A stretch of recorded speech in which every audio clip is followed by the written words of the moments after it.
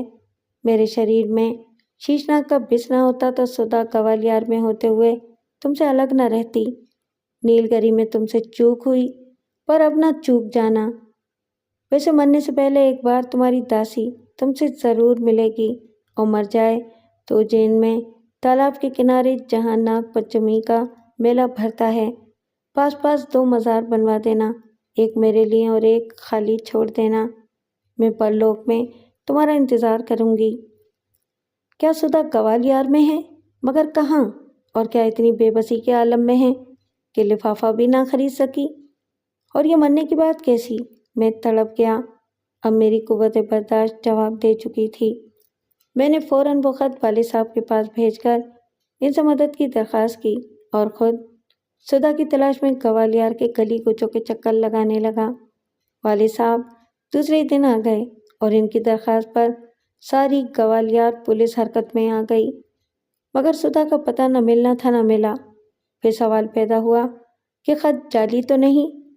مجبوراً مجھے اس کا ایک پرانا محبت نامہ بھی پیش کرنا پڑا جس کا تذکرہ میں کبھی کسی سے نہ کیا کرتا تھا اور چاندی کی تعویذ میں بند کر کے میں نے سینے پر لٹکا رکھا تھا۔ میں نے تعویذ پیش کیا۔ پولیس افسران کے ساتھ والد صاحب بھی ہنس پڑے، مگر پھر ان کے آنسو چھلک پڑے اور انہوں نے دونوں ہاتھوں سے منہ ڈھانپ لیا کہ میں دیکھ نہ لوں۔ دونوں تحریریں ایک تھیں اور اس بات میں کوئی شبہ نہ رہا کہ وہ خط سدا ہی کا تھا۔ لفافے پر چتوڑ گڑھ کی مہر تھی۔ وہاں تفتیش کے لیے گئے تو صرف اتنا پتہ چل سکا کہ وہاں سانپ کے کانٹے سے ملنے والا شخص بمبئی کی ایک بہت بڑی تھیٹریکل کمپنی کا مالک تھا جو وہاں کاروبار کے سلسلے میں آیا تھا اور بمبئی سے اپنے ساتھ ناچ گانے والی طوائفوں کا ایک طائفہ بھی لایا تھا۔ اس طائفے کی ایک لڑکی سپیرا ناچ میں عجیب و غریب کمال رکھتی تھی، لیکن عوام کے سامنے مظاہرہ کرنے پر کبھی آمادہ نہ ہوئی۔ مرنے والا گجادھر نے لڑکی کی مرضی کے خلاف اس کا سودا مہاراجہ گوالیار سے طے کیا، جنہیں ایک نجی محفل میں اس کے جمال اور فن نے مول لیا تھا۔ گجادھر نے خطیر رقم وصول کی اور دوسرے روز بعد اپنے طائفے کے ساتھ دلی جانے کا ارادہ کر رہا تھا کہ سانپ نے ڈس لیا اور وہ مر گیا۔ راجا سے تعلقات اور اس کی شخصی اہمیت ہی تھی جس کے سبب راجہ گوالیار کی اطلاع پاتے ہی پنڈت مہاراج نے حکم دیا کہ اس کی ارتھی رکوائیں اور علاج کریں، ورنہ پنڈت جی کسی کے لیے اتنی زحمت شاید ہی اٹھاتے۔ والد صاحب اتنی معلومات پا کر چتور گڑھ سے اجین پہنچے، وہاں کچھ اور سراغ ملا، پھر بمبئی کے طائفے کا بھی سراغ مل گیا جو اس زمانے میں آگرے میں تھا۔ وہاں سے جو معلومات حاصل ہوئیں ان کی روشنی میں یہی ظاہر ہوا کہ مہاراجہ گوالیار کے محل میں اور اس کے قبضے میں ہے۔ وہاں سے اس کی گلو خلاصی کروانا جوئے شیر لانے سے کم نہ تھا۔ میں نے سنا تو افسردگی اتنی بڑھی کہ قریب قریب نا امید ہو گیا، مگر والد صاحب نہ صرف پر امید تھے بلکہ مطمئن تھے۔ وہ اکثر میری موجودگی میں پولیس افسروں سے کہا کرتے کہ سدھا کا کوئی بال بھی بیکا نہیں کر سکتا، اس کی حفاظت ایک ایسی قوت کر رہی ہے جو مہاراجہ کے بس کی نہیں۔ کئی دن اسی طرح گزر گئے، میں حیران و پریشان مارا مارا پھرتا رہا۔ راجا کے نوکروں چاکروں سے روابط بڑھانے کی کوشش کی، مگر نتیجہ کچھ نہ ملا اور سدھا کی کوئی خبر نہ ملی۔ پھر ایک روز پہلے کی طرح مجھے سدھا کا دوسرا تفصیلی خط ملا، جس سے پتہ چلا کہ سدھا کی پراسرار شخصیت سے پہلے ہی روز راجا ڈر گیا تھا اور آدھی رات کے وقت اس نے سدھا کو پراسرار بین کی دھن پر ناگن کی طرح رقص کرتے دیکھ لیا تھا۔ کچھ دن تک اس نے خوشامد اور ترغیب و تحریض سے اسے رام کرنے کی کوشش کی، لیکن تشدد اور جبر کرتے ڈرتا تھا۔ پھر خوف زدہ ہو کر اسے پنڈت مہاراج کے حوالے کر دیا کہ وہ سانپوں کے ماہر ہیں اور وہ اسے راہ راست پر لانے کی کوشش کریں۔ پنڈت جی خود اس پر ریجھ گئے اور 13 دن تک چاپ اور گیان میں لگے رہے کہ سدھا کی شخصیت کو جان لیں اور سونی منتر سے اسے اپنی ناپاک خواہشات کے لیے آمادہ کر لیں، مگر چونکہ ان کی عیاشی، بد کرداری اور گھمنڈ کی وجہ سے ان کا عمل بے حد کمزور ہو چکا تھا، اس لیے بالکل ہی ناکام رہے۔ پھر اس نے لکھا تھا کہ اب کوئی دن جاتا ہے کہ اپنے من کے کھوٹ کے کارن پنڈت جی زبردستی کریں گے، پرنتو تم بے فکر رہو، تمہارے سوا پنڈت تو کیا خود شیشناگ بھی سدھا کا شریر نہیں چھو سکتا۔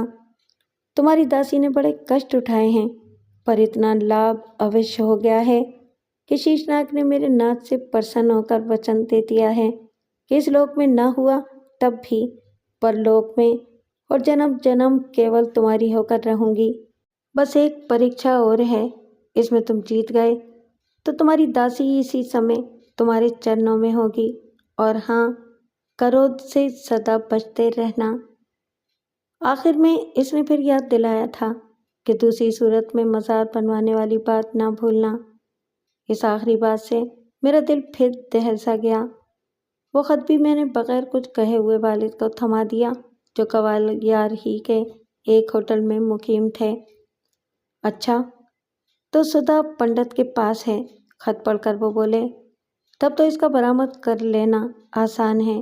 وہ فوراً اٹھے اور اپنے دوست پولیس افسروں سے مدد لینے کے لیے روانہ ہو گئے۔ سردی کے دن تھے، میں دھوپ میں بیٹھا سدھا کے خط پر غور کر رہا تھا اور منصوبے بنا رہا تھا کہ کچھ دیر بعد جب سدھا آئے گی تو کس قدر مسرت کا موقع ہوگا، میں اس کا یوں سواگت کروں گا، پھر ہم اسے لے کر ساگر جائیں گے، پھر وغیرہ وغیرہ۔ مگر یہ آخری پریکشا کی بات کیا ہے؟ اب کون سا امتحان دینا ہے اور اس کی نوعیت کیا ہے، اور غصے سے بچنے کی ہدایت کیوں کی گئی ہے؟ میں نے بہت غور کیا، مگر یہ سب معمہ ہی رہے۔ ابھی میں سوچ ہی رہا تھا کہ ہاسٹل کے وارڈن کے ہمراہ شہر کا کوتوال آتا نظر آیا۔ مسرت سے میرا دل دھڑکنے لگا۔ ان کے ہمراہ پنڈت جی کے اردلی پر بھی نگاہ پڑی اور یقین ہو گیا کہ خوشخبری ہی سنانے آ رہے ہیں اور ضرور سدھا ہی کے بارے میں ہیں۔ مگر والد صاحب ساتھ کیوں نہیں ہیں؟ وہ کہاں رہ گئے؟ شاید سدھا کو لے کر اپنے ہوٹل میں چلے گئے ہوں۔ میں نے دل کو تسلی دی۔ وہ لوگ قریب آئے اور وارڈن صاحب نے بتایا کہ راجا کے حکم پر کوتوال صاحب مجھے بلانے آئے ہیں۔ مجھے؟ کیوں؟ میں نے پوچھا۔ پنڈت مہاراج کو سانپ نے ڈس لیا ہے اور ان کا کہنا ہے کہ صرف آپ ہی انہیں بچا سکتے ہیں۔ کوتوال بولا۔ پنڈت کا ذکر سنتے ہی مجھے نفرت ہوئی اور اس سے گزشتہ ملاقاتوں کی تلخیاں یاد آ گئیں۔ پھر سدھا کے ساتھ اس کی بدنیتی اور زیادتیوں کے تصور نے میری نفرت کو مزید تحریک دی۔ یوں بھی میں اپنے دست شفا کی بے اثری کا تجربہ تو گرو سپیرے کے معاملے میں بھی کر چکا تھا، اس لیے میں نے بات کو طول دینے کے بجائے یہ کہہ کر جانے سے صاف انکار کر دیا کہ میں کیا جانوں کہ سانپ کیسے جھاڑا جاتا ہے۔ پھر تنزیہ یہ بھی کہا کہ پنڈت جی تو خود ہی سانپ جھاڑنے کے بہت بڑے عامل ہیں، بڑے آدمی ہیں، انہیں مجھ جیسے گھٹیا درجے کے آدمی کی ضرورت کیوں پیش آ گئی جس سے بات کرنے میں بھی ان کی توہین ہوتی تھی۔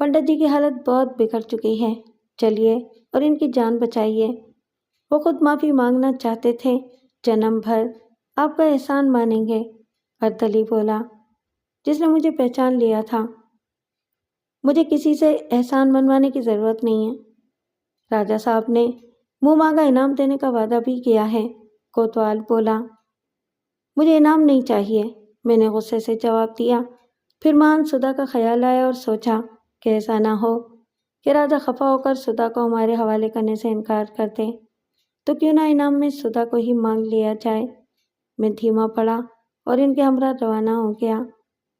پنڈت جی کے بنگلے پر پہنچا تو وہاں موٹروں اور کاروں کا ہجوم تھا اور ہر طرف پولیس لگی ہوئی تھی، بڑے بڑے افسر اور پنڈت کے عقیدت مند جمع تھے، خود راجا گوالیار بھی موجود تھا۔ راجا جی نے میری نومری کو دیکھا تو قدرے تعجب سے کوتوال سے پوچھا، یہی ہیں وہ؟ سوامی جی، کوتوال نے بڑھ کر تعارف کروایا اور سوامی جی کے خطاب پر مجھے ہنسی آ گئی۔ برابر کا کمرہ بند تھا اور وہاں سے کچھ عورتوں کی باتیں کرنے کی آوازیں آ رہی تھیں۔ اچانک ایک مانوس آواز قدرے بلند ہوئی، رانی جی، اس دشٹ کے گن نہ گاؤ، وہ مہا پاپی ہے۔ میری دشا دیکھ رہی ہو نا، یہ اسی راکشس کے کرتوت ہیں۔ راجا جی نے مجھے اس کے پاس امانت رکھا تھا اور اس نے پہلے ہی دن سے خیانت کرنے کی کوشش کی، چاپ سے بس نہ چلا تو زبردستی پر آ گیا۔ میرا تو کچھ نہ بگاڑ سکا، ہاں اس کی ساری بدیاں البتہ چھن گئی اور اب اپنے کرتوتوں کی سزا بھگت رہا ہے۔ وہ تو کشتری ناگ نے غصے میں جلدی کر دی، نہیں تو اسے تڑپا تڑپا کر مارنا تھا۔ بلا شبہ وہ سدھا ہی تھی، میری اپنی سدھا۔ میں بے چین ہو گیا، مگر ابھی کوئی اظہار خلاف مصلحت تھا، اس لیے ضبط کیا۔ تو اس بدماش نے سدھا سے دست درازی کی بھی کوشش کی۔ میرا پارا چڑھ گیا اور اسی وقت میں نے فیصلہ کر لیا کہ پنڈت کو بچانے کی کوشش بالکل نہ کروں گا۔ سدھا اسے تڑپا تڑپا کر مارنا چاہتی تھی، میں نے سوچا۔ پھر ایک تجویز ذہن میں آئی تو اذیت رسانی کے اس منصوبے پر خوشی سی محسوس ہوئی۔ بدبخت کیا یاد کرے گا کہ کسی سے پالا پڑا تھا۔ اب میں راجا کے ہمراہ اس کمرے میں پہنچا جہاں پنڈت اپنے بنائے ہوئے چوکے میں پڑا موت و زیست کی کشمکش میں مبتلا تھا۔ اس کا سارا جسم نیلا پڑ چکا تھا اور منہ سے جھاگ جاری تھی، نہ جانے کب سے وہ بالکل بے سدھ پڑا ہوا تھا۔ میرے پہنچتے ہی اس نے آنکھیں کھولیں، بات تو کر نہ سکتا تھا مگر اپنا ہاتھ آگے بڑھانے لگا۔ میں سمجھ گیا کہ میرا مہر والا ہاتھ پکڑنا چاہتا ہے۔ میں اپنا ہاتھ ذرا سا بڑھاتا اور مسکرا کر پھر پیچھے کھینچ لیتا، وہ تڑپ جاتا، مگر میں اپنا ہاتھ اسے دکھلا دکھلا کر ترسا رہا تھا۔ اس میں اٹھنے یا بات کرنے کی بالکل سکت نہ رہ گئی تھی۔ راجا یا دوسرے لوگ قطعی نہ سمجھ سکے کہ معاملہ کیا ہے۔ کچھ دیر یہی تماشا ہوتا رہا، یہاں تک کہ پنڈت نا امید ہو گیا، اس نے گردن ڈال دی اور پھر چند لمحوں بعد اس کا من کا ڈھلک گیا۔ میں نے راجا سے کہا، مجھے افسوس ہے کہ اسے بچا نہ سکا، کیونکہ اسے بہت بڑے ناگ یعنی ناگوں کے سردار نے کاٹا ہے، جس کے زہر کا توڑ کسی منتر سے ممکن نہیں۔ ہاں یہی بات ہے،